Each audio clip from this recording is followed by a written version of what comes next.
script, not the second page inside of the title page, I dedicated, like I said, the following inspirations, and I named a bunch of people. I actually wanted to put it at the beginning of the movie, but then I thought it was like too cheap to like, oh, like me because of who I like, all right, kind of thing. So I thought it would work better without it. But it was definitely in the script, all right, to kind of let you know where it was coming from. Tim Curry is one of the great eccentric character actors of all time, and actually I'd read, he came in and read for Joe Cabot, and it was kind of between him and Lawrence Turney. Oddly enough, I didn't hire Timothy Curry because I'd heard he was so crazy. All right, he never would have been as bad as Lawrence Turney at his craziest. Well, his craziest could be just as bad as Lawrence Turney, but I don't think he would have been at that time. Timothy Curry also had this, but oh God, he was great.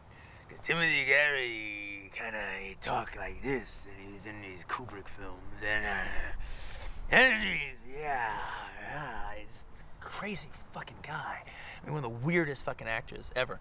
And it's like he had this passion going on about farting. All right, it was like almost like a religion to him. That people kill themselves by holding in their flagellants. All right, by when you have to fart, you don't fart, so you're holding it in, and you're having these toxic gases that are actually killing yourself. You're letting methane into your system when you're supposed to let it out. That's the way your body's supposed to work. But society has now stopped us from doing that, and we're making our lives shorter by not letting go of where we're holding on to our poison to be polite. All right, so people should fart. That's one of the things that they should do. All right, and so when he calls up, I read this script and I loved it. I give it 5 farts. Under the Toth doesn't really have a big influence on Reservoir Dogs per se, but I'm a big fan of Andre de Toth. He was one of the, now people kind of know who he is a lot more now. Scorsese has championed him quite a bit, and he wrote a really good autobiography and everything, but at that time, I was one of his only, there were some critics who were champion, but he was one of my favorite of the 50s,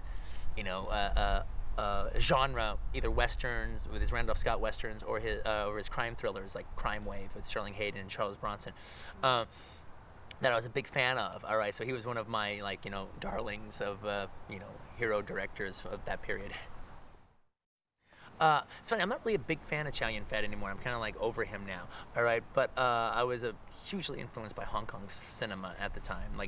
I should have not say, it should say John Woo in there instead of Chow Yun-fat. It does, well, there you go, okay. But I was really taken with Chow Yun-fat a lot at that time. I thought he was one of the cooler actors to come out in movies in a long time. He kind of had this Chinese Alain Delon quality. And when I saw, not even The Killer, but when I saw Better Tomorrow, Part 2 in particular, all right, it's like I got a big long coat like him, all right, and I got a pair of glasses like him. I put a matchstick in my mouth and walked around for about 3 months dressing exactly like Chow Yun-fat. I'm not really a big fan of Jean-Luc Godard anymore. I think Godard is the way if you're a young artist, or especially, I'm talking about fine art, but more comic book kind of art or something. I think Godard is a little bit like a Frank Frazetta. You kind of you get into him for a while, and he's your hero for a little bit, and you start drawing shit like him, and then you kind of outgrow him. I think that's kind of what Godard is for at least for me anyway, as a filmmaker. I'm not trying to be disrespectful. I just think I've outgrown him. Godard was so influential to me at the beginning of my aesthetic as a director, of wanting to be a director. His kind of lack of complete any type of film style, just wanting to make movies for love of it. Godard is the one who taught me the fun and the freedom and the joy of breaking rules. Setting up a close-up on the back of somebody's head as opposed to, and just fucking around with the entire medium, all right, and breaking rules. But I consider Godard to be to cinema what Bob Dylan was to music. I haven't grown out of Dylan. I've grown out of Godard, all right? And I'm not kicking the old guy, all right? It's just I've grown out of him now. While I say I've outgrown Godard, I haven't outgrown Pauline Kael's reviews of Godard.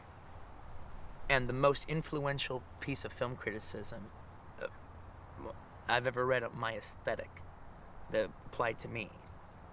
Very young. I remember reading it at Philippe's, that French sandwich place. All right, I had one of Pauline Kael's books, and I'm reading her review of Band of Outsiders, also known as Band Apart, which I named my company after. She's reviewing Godard's movie, and she says, it's as if a couple of movie crazy young Frenchmen were in a coffee house, all right, and they've taken a banal American crime novel and they're making a movie out of it based not on the novel, but on the poetry that they read between the lines. And when I read that, I was like, that's my aesthetic. That's what I want to do. That is what I want to achieve. Melville, I haven't grown out of. Melville is the Godard I haven't grown out of. All right, I love Melville's take on genre. I think Melville, along with Sergio Leone, is probably the greatest reconstructionist of genre, and really delivering completely in his own way. All right, he knows the rules of gangster films, and he was in love with the gangster films of the 30s and 40s, the film noirs of the 40s and the gangster films of the 30s, and he took the same similar plots and took banal American crime novels and did them his own way, and really, not in the my way or Elmore Leonard way, but in his own way, had real life intrude upon them, all right, in really great ways. But another critic said this about Melville's work, and boy, it is so true, and it is, again, one of the things I held on to, is Melville was probably one of the major French influences on the New Wave. The French New Wave was battling what they considered the boring, fucked up bourgeois cinema of France at its time. Melville was the only older guy doing cinema that was inspirational to them. And if you look at Les Dolos, or Babli Flamme Bleue, or what's that one? Second Breath, or something like that. And then Les Samurai. You do get a sense, there's an aesthetic working in Melville's work, that you get a sense that you don't have to know how to make a movie. If you truly love cinema with all your heart and with enough passion, you can't help but make a good movie. You don't have to go to school. You don't have to know a lens, a 40 and a 50 and fuck all that shit. Crossing the line, none of that shit's important. If you just truly love cinema with enough passion, and you really love it, then you can't help but make a good movie.